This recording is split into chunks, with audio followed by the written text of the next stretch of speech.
Hello and welcome back to the Eisville Gaming channel for another game review. Just before we get started, I wanted to give a big thank you. The channel has recently hit 2,600 subscribers, and I wanted to say thank you to all of you for supporting the channel. It really means a lot to me. Today we're looking at Wolfenstein Youngblood. This one is part of the long-standing Wolfenstein franchise, but is more specifically within the series that started with the New Order. I tend to refer to this as a new series, but it does have some references to past games, while at other times diverging completely from the older games in the franchise. For me, I just tend to think of this as a new branch of Wolfenstein starting with the New Order. The games in this branch of the series are the New Order, the Old Blood, which is actually a prequel to the New Order, the new Colossus, and now Wolfenstein Youngblood. The main games in the series being those that are new, and the spin-offs being those that are Blood games. Youngblood released in 2019 and was developed by Machine Games and published by Bethesda Softworks. So what is Wolfenstein Youngblood? Is it still worth picking up today for the first-time player? Or was it ever? Well, hopefully I can help you to answer that question for yourself. Let's get into it.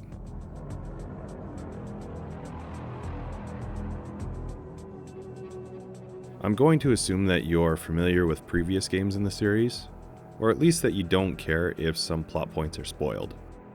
I have covered all of the previous releases in this series so far on the channel, all those games that I mentioned before, so if you prefer to start with any of those, I'll make sure that there's links or pop-ups or something so that you can find them. Okay, so spoiler warnings for previous games out of the way, let's move on. To give you kind of a quick recap of events that led to this one, the New Order begins in 1946, where Blazkowicz attempts a raid on Death's Head compound, but ends up blown up and in a vegetative state. He stays that way until 1960, when he's able to wake up and adventures ensue. It turns out that the United States surrendered in 1948, and the Germans control basically everything now. Long story long, Blazkowicz goes back to the compound, Death's Head is taken out, and then we move on to the new Colossus. So in the title The New Colossus, the game takes place in the United States, where Blazkowicz works with resistance fighters to overthrow occupation forces. And so now we enter Youngblood. This one takes place about 20 years later, with the game starting in 1979. This time we're no longer playing as BJ Blazkowicz, and instead the main protagonists are his two twin daughters, Jessie and Zofia. Basically, Papa Blazkowicz has been teaching them how to fight, and they're going to begin their own career of mopping the floor with Nazis. The beginning of the game has the girls end up in Nazi-occupied Paris, where they will work with French resistance to fight the occupiers.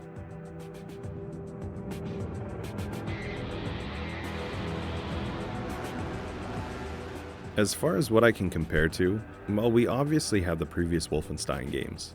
Don't get fooled though, this one actually ends up feeling quite a bit different than previous entries in the series. In the previous releases, combat felt a little slower and more deliberate, whereas here we're going to be painting the maps and bullets. We'll go into a little bit more detail into some of the differences in the mechanics section, but the similarities are mostly going to be in terms of the overall story and the world the game takes place in. The combat reminded me a little bit of something like Outriders. I haven't actually played that full game, but I did play the demo, which was really quite long. Obviously, we're going to have some major differences here. For instance, Outriders is a third-person game, whereas this is going to be in first-person, as well as the powers that are used in Outriders, and a bunch of different little things like that. But just in terms of how the gunplay feels itself, I felt that it does have some commonality. And by that, I mean it feels a little bit less deliberate, as I mentioned regarding the previous games in the Wolfenstein series. Each action that you take just feels like it has a little bit less weight to it. And instead, in this one, you're just going to be throwing a lot of bullets out there in a much faster paced game. Lastly, I just want to mention games like A Way Out or Army of Two. Clearly, those are two very different games themselves, but they share a very major feature with this one. You choose which of the sisters you want to play as in this one, and then during missions you'll either have a co-op teammate or else a companion controlled by the game. As is pretty standard with games like this, you're going to have some interactable things which will require you and your companion to work together, or other standard features in co-op style games like this, like healing each other if you're down in combat.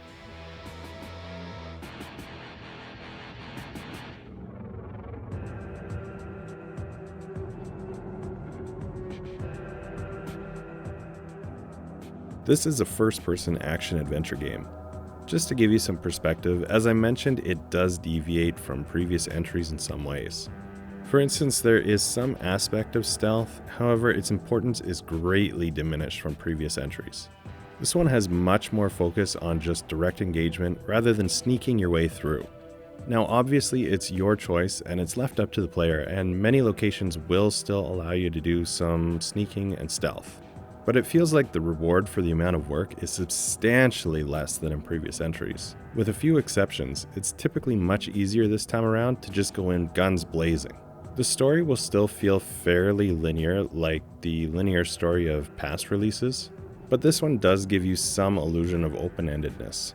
You do have the option for most missions of doing them in whichever order you choose, meaning it's not a linear game, but each of the individual missions are going to feel kind of self-contained. Which means if you choose to do this one or that one, it doesn't really have any effect on any of the others, and so your choice of order doesn't really make much of a difference at all. You're essentially going to have a main hub you start at, and from there you can take on story or side missions. Then you load into the mission area and take care of any objectives. Also, when I say it gives you the illusion of open-endedness, I'm getting at the fact that although you could go to zones even if you aren't doing a mission there, there's basically no good reason to. You're only ever going to load into a zone to take care of specific missions and leave. This is different than, say, an open world RPG, where you're exploring different areas, meeting NPCs, and getting side quests to do. In this game, the different zones are just full of hostiles, which are there for you to fight through in order to complete objectives. You'll likely also end up visiting the same zones multiple times. This is because you can get assigned an objective in a particular zone, then later on get assigned a new objective in the same zone. But when you go back, all the previous enemies you defeated will have respawned. Much of the rest of the mechanics are going to be centered around the co-op nature of the game.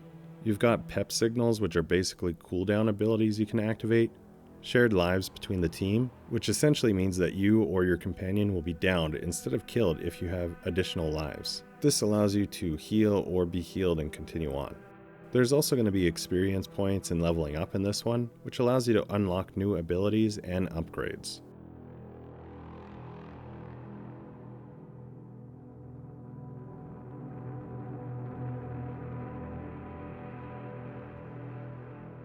Graphics are going to follow in the same basic style of previous releases.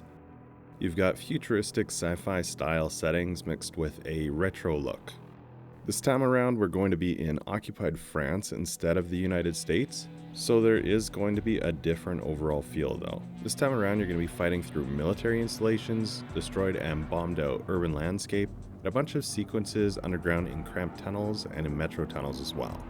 I always appreciate the contrast between clean facilities and destroyed environments, but even with that, it doesn't feel like there's a ton of diversity in terms of landscape here. What there is does seem to be done well though. So in my opinion, I thought the graphics were done pretty well, but obviously you can see in the video playing here and decide for yourself how you feel about it.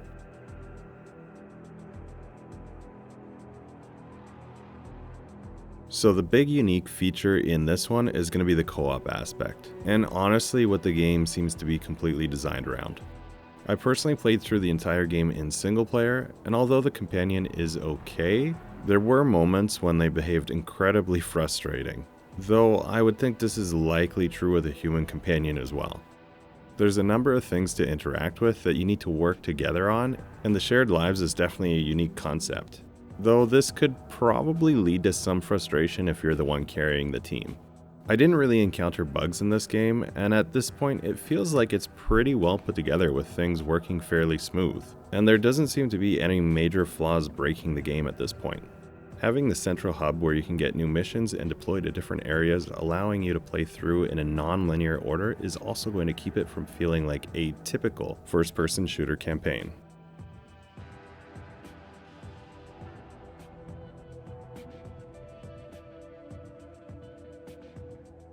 Personally, I think sound is really good in this one. Weapons and other sound effects in this franchise have always been really good in my opinion, and this entry is no different. Voice acting and dialogue for the most part seems pretty high quality, but I will circle back on this point when I give my own subjective opinions on the game a little bit later on.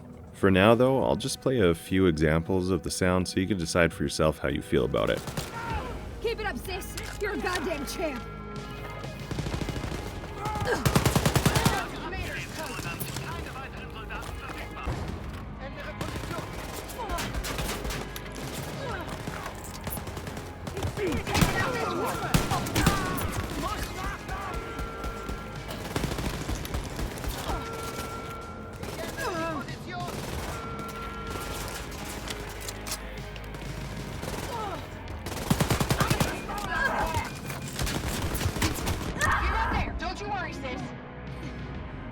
What's the holdup, Soph? I need a hand here. Here they come, Jess. Bring them on, sis.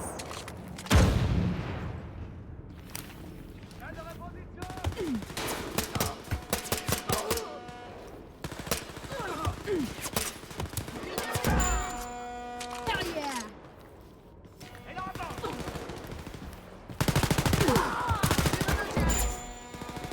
Thank you. Badass and inspirational, Jess. You're telling me you haven't read The Covert Adventures of Arthur Pennington and Kenneth Van Holzhauser? Man, what rock have you been living under? Here, take it. No time for reading fiction. So Arthur and Kenneth are super spies, right? And they go on Now shut up, shut up. I say, what time is it? I think it's time for Arthur and Kenneth to illustrate this sticky wicket. Fuck yeah! You guys are weird.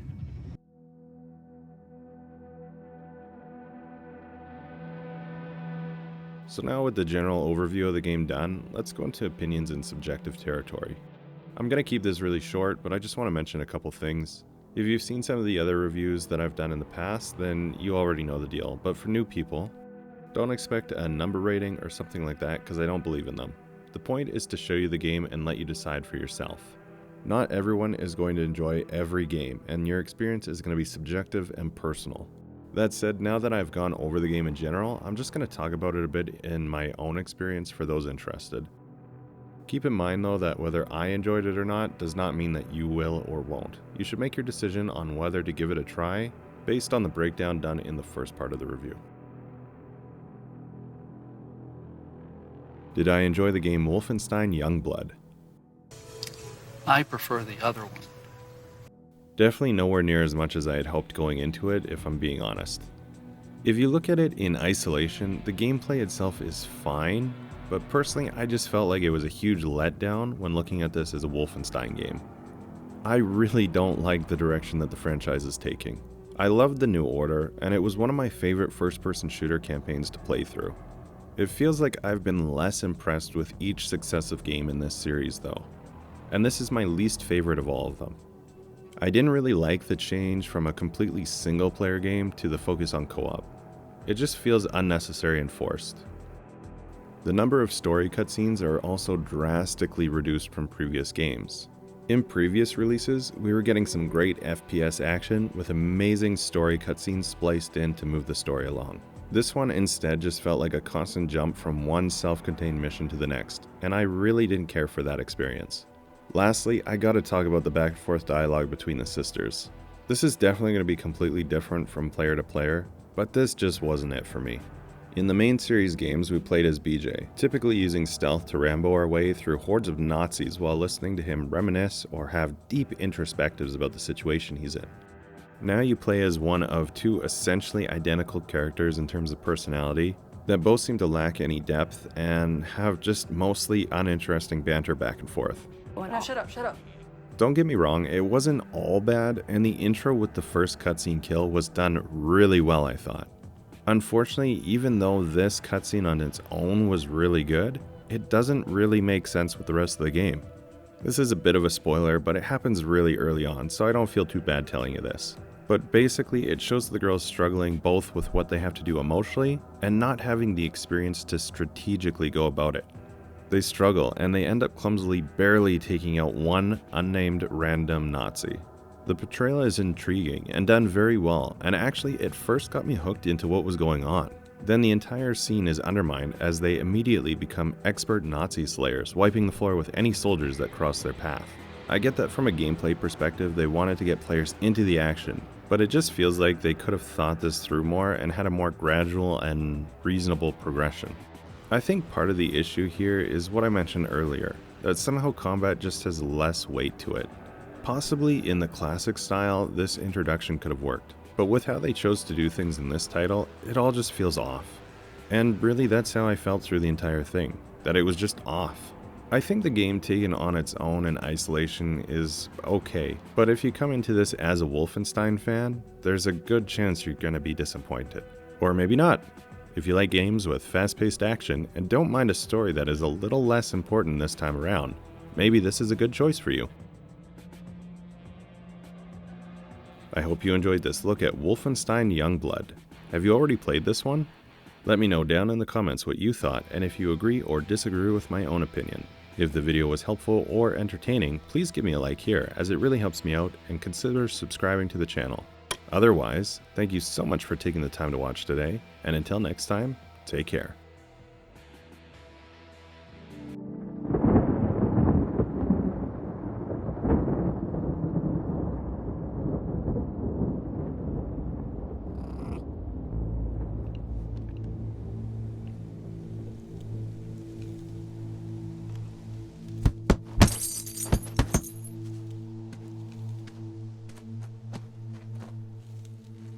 Pick your head up, Jess. Come on now. What is that thing? Bighorn. No idea what it's doing in these parts. Must have strayed from the flock. 5 more. Looks scared. Yeah. Driven off by the storms, I reckon. I don't know about this. Can I take the shot? Situation like this, you need to pay attention to your surroundings. Your mind will slip into that scope. Awareness will narrow to the head of a pin. You make sure while you're stalking that bighorn, you're still watching out for what's stalking you, baby. Good. Good, all right. All right, tell me what you're sensing. It's gonna rain soon. Good. What else? I don't know, there's a band of coyotes about 100 yards northeast of here. 5 more, Zofia. Kick! Kick! Keep your hands up. Again. No more, Mama. This is how you die. This is the moment they get you. We die because we let them kill us. You will face a big, strong Aryan true believer who can push through pain for 1 second longer than you do. And that's all it takes. When does it stop, Mama? Listen, kochanie, to survive is to embrace the suffering, to stand up and carry it. Okay? Teraz jeszcze 5. 5 more.